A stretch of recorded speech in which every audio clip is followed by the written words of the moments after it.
नमस्कार मित्रांनो, प्रवीण टिकर ह्या यूट्यूब चॅनलमध्ये आपले खूप खूप स्वागत. मित्रांनो, कसे आहात? मजेत ना? असायलाच पाहिजे. मित्रांनो, आजचा जो विषय आहे तो विषय अत्यंत महाराष्ट्रातील संपूर्ण सुरक्षा रक्षकांसाठी अत्यंत महत्त्वाचे विषयावरती आपण चर्चा करणार आहोत. तुम्ही थंबनेल तर पाहिलंच असेल, विषय सब्जेक्ट जो पाहिला असेल तो पाहूनच मग हा व्हिडिओ पाहताय. तर व्हिडिओ प्रथम पाहत असाल, चॅनल प्रथम पाहत असाल तर प्रथम आपला चॅनल जो आहे तो सबस्क्राईब करायला विसरू नका. लागलीच बेल आयकॉन बटन जे आहे त्याला प्रेस करा आणि तिथे हो ऑलसुद्धा करा, जेणेकरून यूट्यूबच्या माध्यमातून आपल्याला यूट्यूबच्या नोटिफिकेशनमध्येच जिथं घंटा आहे तिथेच ते व्हिडिओ येत राहतील आणि आपल्याला पाहता येईल. नवीन नवीन व्हिडिओ अपलोड झाले की पटकन आपल्याला पाहता येतील. तसंच आपल्या व्हिडिओला हाईपसुद्धा करत चला. जिथे लाईक केलं की लगेच हाईप येतं तिथे हाईपसुद्धा करत चला. चला तर मग जाऊया आपल्या या विषयाकडे.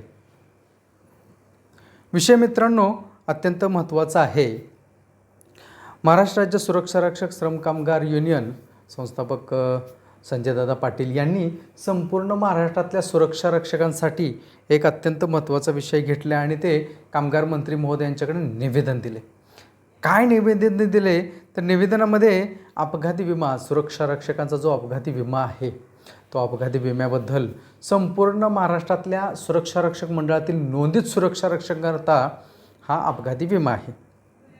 या विम्याचं आता आपण ह्या अपघाती विमा बघा, आपल्या सुरक्षा रक्षकांना किंबहुना माहितीसुद्धा असेल नसेल माहिती नाही आहे, परंतु हे आपल्याला आणि आपल्या कुटुंबांनासुद्धा माहिती असणं फार जरुरीचं आहे. आणि म्हणूनच आपला हा जो व्हिडिओ आहे तो संपूर्ण आपल्या सुरक्षा रक्षकांच्या कुटुंबापर्यंत सर्वांच्यापर्यंत हा पोहोचला पाहिजे.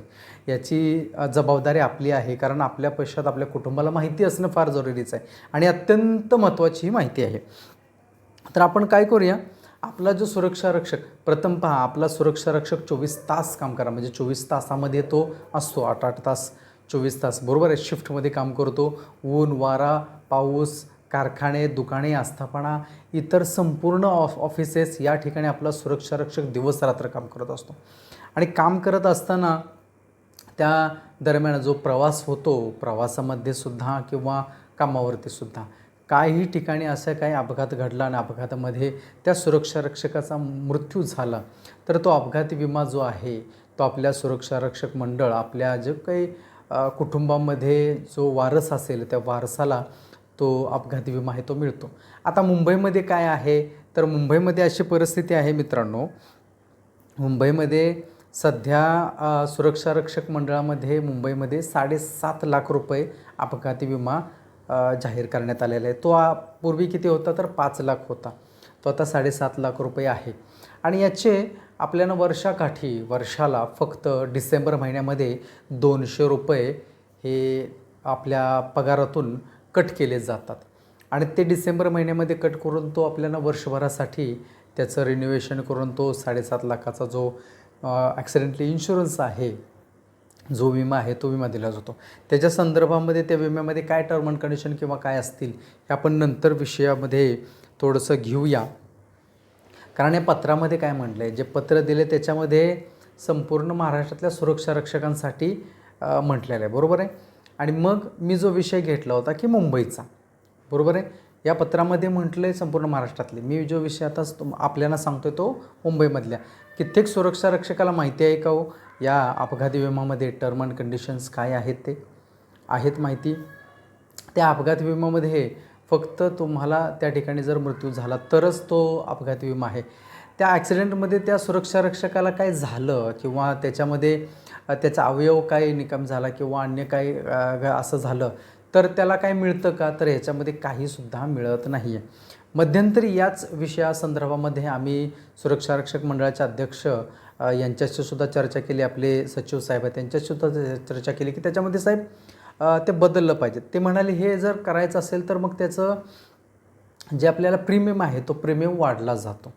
मी म्हटलं ठीक आहे ना, तसा प्रीमियम जर वाढला तर त्या पद्धतीने त्या सुविधा ज्या असतील त्या सुविधा असतील तर त्याच्यावरती आपण थोडासा विचार करावा.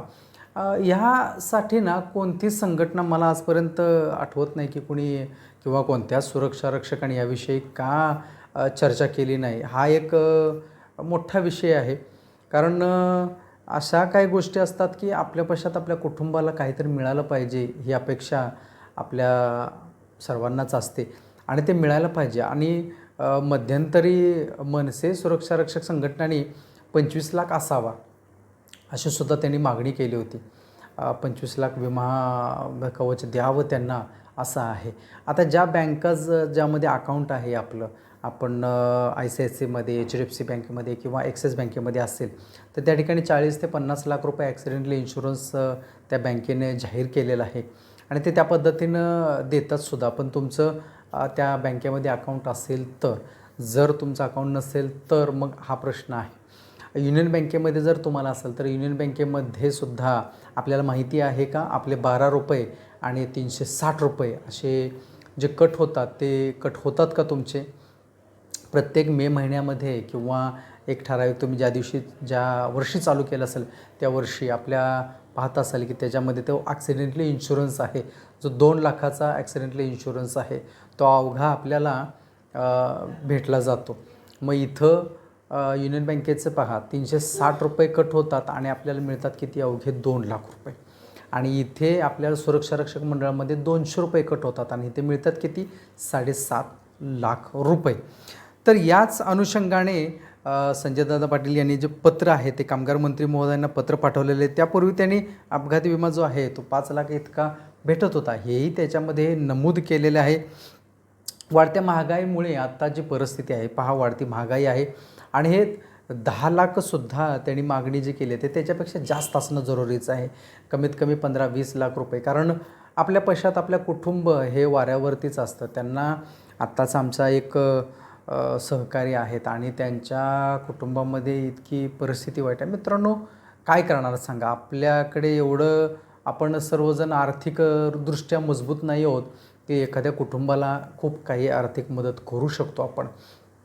अशा पद्धतीनं थोडी जे आहे ते तुटपुंजी मदत का होईना, थोडीफार का होईना पण करतात. बरेचसेच ज्या युनिटमध्ये असतात त्या युनिटमधून थोडे सर्वजण जमा करतात पैसे आणि त्या कुटुंबाला दिलं जातं.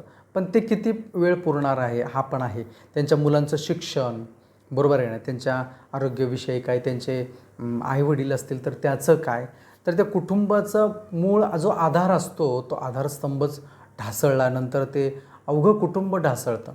आणि मग अनुकंप तत्वावरती त्या फॅमिलीमध्ये जर तसे मेंबर्स असतील त्यालाही शासनाच्या टर्म अँड कंडिशन्स आहेत आणि मग त्या टर्म अँड कंडिशनमध्ये बसल्यानंतरच ते व्यक्ती येऊ शकते. आणि जर नाही आली तर मग काय आहे, मग हा जो इन्शुरन्स आहे तो विचार करा, त्यांच्या मुलाचं शिक्षणाचं काय होईल आणि त्या कुटुंबाचं काय होईल.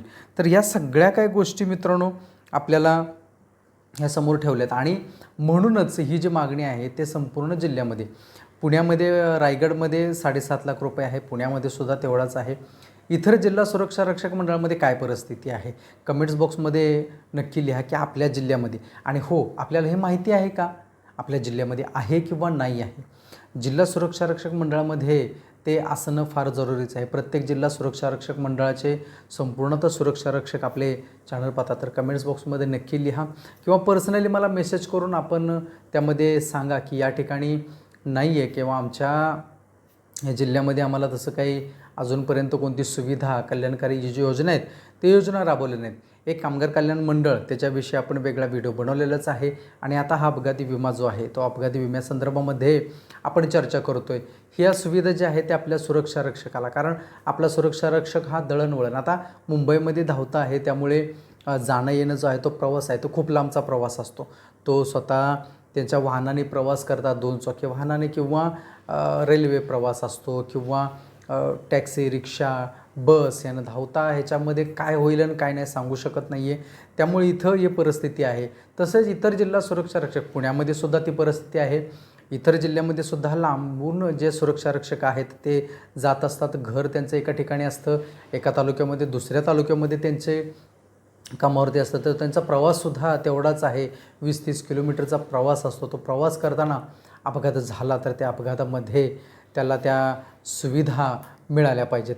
आणखीन एक दुसरी गोष्ट आपल्याला जाता जाता सांगू इच्छितो की मध्यंतरी आपण आभा कार्ड जे सांगितलं होतं, जे आयुष्यमान भारत आहे, त्या आयुष्यमान भारत किती लोकांचं, त्याच्यामध्ये सुद्धा आपल्या या अंतर्गत सुद्धा आपण 5 लाखापर्यंत सुविधेचा लाभ घेऊ शकतो ती शासनाने संपूर्णतः सर्वांना केलेली आहे. या कारण ही सुविधा घेण्याकरता आयुष्यमान भारत घेण्याकरता तुम्हाला आधार कार्ड करणं जरुरीचं आहे आणि त्याला आधार कार्ड आपलं लिंक असणं जरुरीचं आहे. जे आपण रेशन कार्डसुद्धा आहे ते रेशन कार्डसुद्धा त्याला बायोमेट्रिक असणं फार जरुरीचं आहे. फक्त रेशन कार्ड आहे तर नाही आहे, ते रेशन कार्डमध्ये आपलं नाव असलं तर आपलंसुद्धा तिथं बायोमेट्रिक जे आधार कार्ड आहे त्याला लिंक असणं जरुरीचं आहे आणि त्याच वेळेस तुम्हाला हे आयुष्यमान भारतचा जो 5 लाखाचा आहे तो सुद्धा यामध्ये आपल्याला मिळू शकतो. ही संपूर्णतः माहिती मित्रांनो आपल्यासमोर ठेवायची होती. थोडक्यात माहिती जी होती ती ही आहे आणि म्हणूनच कामगार मंत्री महोदयांच्याकडून जी आपली अपेक्षा आहे ती अपेक्षा आहे. आता तुम्ही म्हणाल की साहेब ते पगारवाढीचं आहे, तर हो ते तर आहेच मित्रांनो, त्याची अपेक्षा आहेच, ते एका पद्धतीने चालवायचं आहे. परंतु हे सुद्धा अपेक्षा आपण त्यांच्याकडून पकडलेले आहे की बाबा या संदर्भामध्ये सुद्धा आपण निर्णय घ्यावा आणि संपूर्ण जिल्हा सुरक्षा रक्षक मंडळाचे जे अध्यक्ष असतील त्यांना आपण आदेश द्यावे आणि आदेशामध्ये या पद्धतीने सुरक्षा रक्षकांना ह्या काही योजना आहेत ज्या शासकीय योजना आहेत त्या योजना संपूर्णतः आहेत का. आता काही ठिकाणी पहा, तुमचं जर ESIC कार्ड जर नसेल तर त्या आस्थापनामध्ये त्याला नोटीस दिली जात नाही. पहिलं ESIC कार्ड जे आहे ते ESIC नोंदवली आहे का, तुम्ही नोंदवली असेल तर ते तिथे जमा करायचे. कारण एखाद्या वेळेस आपण काम करत असताना आपल्या तिथंच त्या ठिकाणी त्या व्यक्तीला जर काय झालं तर त्याला आपल्याला ॲडमिट करायचं असेल तर त्याचं कार्ड जर आपल्याकडे झेरॉक्स जर असेल तर ते संपूर्णतः माहिती असते. संपूर्णतः माहिती असली की त्याला पटकन आपल्याला ESIC हॉस्पिटलमध्ये घेऊन जाऊन त्या ठिकाणी त्या उपचार जे आहे ते उपचार करता येतील त्याच्यावरती पटकन. आणि म्हणून प्रत्येक ठिकाणी ज्या ठिकाणी आपण काम करतो त्या ठिकाणीचे जे अधिकारी वर्ग असतात, आपले जे सुपरवायझर असतात किंवा काय, तर ते प्रत्येकाचे जे आपले ESIC आहे त्याचं झेरॉक्स एक आपल्या त्यांच्यासोबत ज्यांच्या बायोडाटा असेल त्यांच्या बायोडाटासोबत ते ठेवलं जातं. फार अत्यंत जरुरीचं आहे ते सुद्धा. आणि म्हणून आपल्याला ESIC आहेच, तर हा सुद्धा अपघाती विमा फार जरुरीचा आहे, महत्त्वाचा आहे. आणि या संदर्भामध्ये जे कामगार मंत्री महोदयांच्याकडे मागणी केली ती सुद्धा आपण मागणी मंत्री महोदयांनी ती लवकरात लवकर मान्य करावी. सगळं काही गोष्टी आपल्यासमोर ठेवलेल्या आहेत. ही आपल्याकडं जेवढी माहिती आहे तेवढी माहिती मी या व्हिडिओच्या माध्यमातून मला ठेवता आली तेवढी मी आपल्यासमोर ठेवलेली आहे. तुर्तास हा संपूर्णतः व्हिडिओ आहे ते संपूर्णतः आपल्या कुटुंबजनांना, आपल्या मित्रपरिवारांना जरूर पोहोचवा मित्रांनो त्यांच्यापर्यंत. कारण ही माहिती अशी आपल्याला कोणी सांगणार नाही किंवा असंख्य अशी काही माहिती अजून आहेत ह्याच्यामध्ये की बाबा त्याच्यामध्ये त्या इन्शुरन्समध्ये वेगवेगळ्या गोष्टी काय आहेत का, ह्यासुद्धा आहेत. संपूर्णतः माहिती आपण आणखीन पुढील व्हिडिओमध्ये सविस्तर चर्चा करून आपण आणखीन अधिकशी माहिती घेऊन त्यामध्ये आपण जरूर ठेवूया. तुर्तास थांबूया मित्रांनो. काळजी घ्या आपली सर्वांची. धन्यवाद.